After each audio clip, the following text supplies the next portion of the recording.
Assalamualaikum warahmatullahi wabarakatuh. Kembali lagi berjumpa dengan saya Maulidia Muhammad MAG. Saya anggota Latsar Angkatan 2 dari kelompok 2 dan tutor saya bernama Dr. Anlus Mamun Syarif MAP.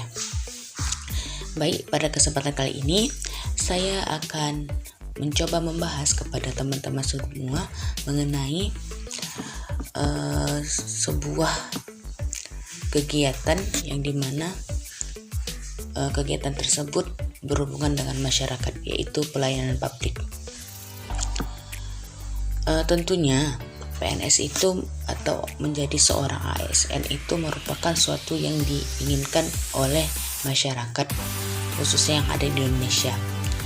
Kita ketahui bahwa ketika kita sudah masuk ke ranah dunia PNS atau ASN, maka yang harus kita ingat yaitu menjadi PNS berarti masuk dalam barisan pelayanan publik. Kenapa seperti itu? Karena tugas ataupun fungsi dari PNS tersebut yaitu sebagai pelayan publik atau pelayan masyarakat yang ada di Indonesia. Kita ketahui bahwa PNS itu merupakan sorotan yang sangat menarik di kalangan masyarakat. Karena apa? Karena setiap tindak laku atau gerak-gerik seorang PNS pasti disoroti oleh masyarakat, baik dalam pelayanan kepada masyarakat, tingkah lakunya atau sosialnya yang dilakukannya tiap hari. Seperti yang saya katakan tadi, bekerja sebagai pegawai negeri sipil masih menjadi mimpi sebagian besar angkatan kerja di Indonesia. Kenapa seperti itu? Karena mimpi ingin menjadi PNS ini tidak dibarengi dengan kesadaran moral bahwa ketika kelak mereka ataupun kita lulus tes dan diangkat menjadi PNS, maka kita akan menjadi seorang tanda kutip yaitu pelayan hingga maksimal umur yang ditentukan oleh undang-undang. Jadi ketika kita menjadi PNS, maka sampai pensiun pun kita akan menjadi seorang pelayan di tengah masyarakat. Mengenai pelayanan publik, apa sih itu pelayanan publik? Mari kita buka di dalam Undang-Undang Nomor 5 Tahun 2014. Di pasal 10 dikatakan bahwa ASN itu mempunyai 3 fungsi. Yang pertama sebagai pelaksana kebijakan publik, yang kedua pelayanan publik, dan yang ketiga sebagai perekat dan pemersatu bangsa. Dan tugas seorang ASN yaitu melaksanakan kebijakan publik yang dibuat oleh pejabat pembina kepegawaian sesuai dengan ketentuan peraturan perundang-undangan, memberikan pelayanan publik yang profesional dan berkualitas, dan mempererat persatuan dan kesatuan negara Kesatuan Republik Indonesia. Jadi apa sih sebenarnya pelayanan publik itu?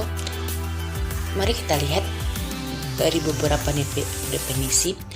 Pelayanan publik adalah sebagai segala bentuk kegiatan pelayanan umum yang dilaksanakan oleh instansi pemerintahan di pusat dan di daerah dan di lingkungan BUMN atau BUMD dalam bentuk barang atau jasa, baik dalam pemenuhan kebutuhan masyarakat.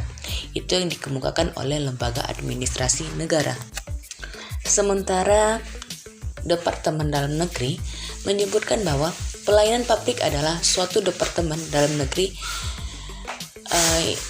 yaitu pelayanan publik adalah suatu proses pembantuan kepada orang lain dengan cara-cara tertentu yang memerlukan kepekaan atau hubungan interpersonal, tercipta kepuasan dan keberhasilan. Sedangkan menurut Undang-Undang Nomor 25 Tahun 2009 tentang pelayanan publik, dijelaskan bahwa pelayanan publik adalah kegiatan atau rangkaian kegiatan dalam rangka pemenuhan kebutuhan pelayanan sesuai perundang-undangan bagi setiap warga negara dan penduduk atas barang, jasa, dan atau pelayanan administratif yang disediakan oleh penyelenggara pelayanan publik. 3 unsur penting dalam pelayanan publik yaitu yang pertama organisasi penyelenggara pelayanan publik, yang kedua penerima layanan, Yang ketiga ialah kepuasan yang diberikan atau diterima oleh penerima layanan atau pelanggan. Jadi dapat disimpulkan nih bahwa pelayanan publik yaitu pemberian layanan atau melayani keperluan orang atau masyarakat atau organisasi lain yang mempunyai kepentingan pada organisasi itu sesuai dengan aturan pokok dan tata cara yang ditentukan dan ditujukan untuk memberikan kepuasan kepada penerima pelayan. Kemudian apa sih hakikat dari pelayanan publik itu? Mari kita lihat di Keputusan Menteri Pendayagunaan Aparatur Negara Nomor 62 Tahun 2003 tentang pedoman untuk pelayanan publik. Hakikat pelayanan publik adalah pemberian pelayanan prima kepada masyarakat yang merupakan perwujudan kewajiban aparatur pemerintah sebagai abdi negara. Jadi sebagai seorang ASN, kita mempunyai beban yang sangat berat di tengah masyarakat, yaitu sebagai pelayan masyarakat itu sendiri. Kemudian di dalam pelayanan publik itu pasti ada beberapa penyakit-penyakit atau yang disebut dengan istilah patologi birokrasi. Jadi apa aja sih patologi birokrasi yang ada di dalam pelayanan publik itu? Dapat kita lihat ada beberapa patologi dalam birokrasi, yang dimana patologi ini sebuah penyakit yang menggoroti sendi-sendi kehidupan dalam birokrasi. Penyakit ini bukan sesuatu yang datang dengan tiba-tiba, tetapi sudah ada loh dan terpelihara sejak lama. Birokrasi yang kita kenal atau terbiasa dengan menjadi simbol kemakmuran dan kerajaan bagi aparatnya untuk mendapatkan pelayanan dari masyarakat.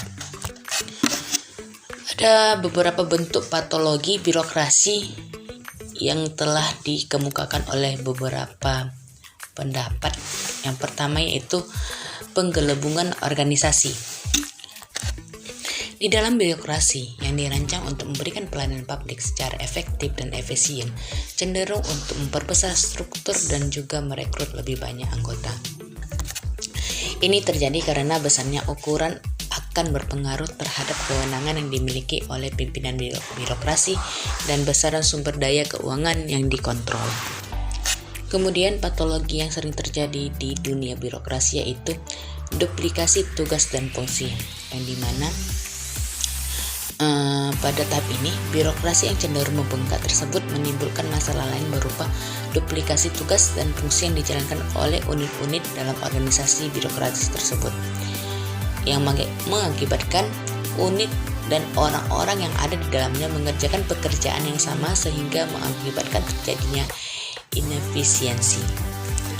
Kemudian patologi selanjutnya yaitu red tape, yang dimana pada patologi ini cara birokrasi yang prosedural, lamban dan berbelit-belit mengakibatkan para pengguna layanan harus memberikan additional cost atau biaya tambahan berupa suap, sogok, uang, pelicin atau uang rokok untuk mempercepat proses atau membypass prosedur yang dibutuhkan untuk memperoleh. Kemudian patologi selanjutnya itu konflik kewenangan, yang dimana birokrasi yang cenderung membengkak dari waktu ke waktu mengakibatkan demarkasi antara kewenangan unit organisasi yang satu dengan yang lain menjadi makin kabur dan bahkan tumpang tindih. Hal tersebut sering menimbulkan konflik kewenangan. Selanjutnya, patologi dalam birokrasi yaitu korupsi, kolusi, dan nepotisme. Pasti ini merupakan penyakit yang sering terjadi tentunya, yaitu dimana terbuka lebarnya luang untuk melakukan kolusi, korupsi, dan nepotisme. Birokrasi yang strukturnya tertutup, hierarkis, kaku, dan penuh dengan aturan membuat masyarakat awam sulit memahami apalagi mengontrol cara kerja birokrasi. Hati-hati loh, karena hal tersebut membuat para birokrat yang ada di dalamnya dengan mudah melakukan praktik KKN di balik tampilan birokrasinya. Kemudian patologi selanjutnya itu enggan untuk melakukan perubahan. Kenapa hal ini bisa terjadi? Karena postur organisasi yang besar dan bekerja atas dasar berbagai peraturan yang rumit cenderung membuat birokrasi enggan untuk melakukan perubahan atau inovasi. Kemudian untuk menghindari patologi tersebut diperlukannya adanya layanan, yang dimana layanan ini disebut dengan layanan prima atau excellent service. Apa aja sih yang bisa membuat suatu layanan itu menjadi pelayanan prima? Baik, di sini ada beberapa prinsip yang harus dipenuhi untuk terciptanya pelayanan prima. Yang pertama, responsif terhadap pelanggan atau memahami pelanggan. Untuk mengoptimalkan prinsip yang pertama ini, kita harus mengetahui nih siapa yang harus kita layani dan apa yang diperlukan dari pelayanan yang kita sediakan. Baru yang kedua, prinsip selanjutnya itu membangun visi dan misi pelayanan. Dengan kita menjalankan visi dan misi yang telah ditentukan, maka kita akan memberikan pelayanan yang berkualitas. Kemudian yang ketiga, prinsipnya itu menetapkan standar pelayanan dan ukuran kinerja pelayanan sebagai dasar pemberi pelayanan. Yang keempat,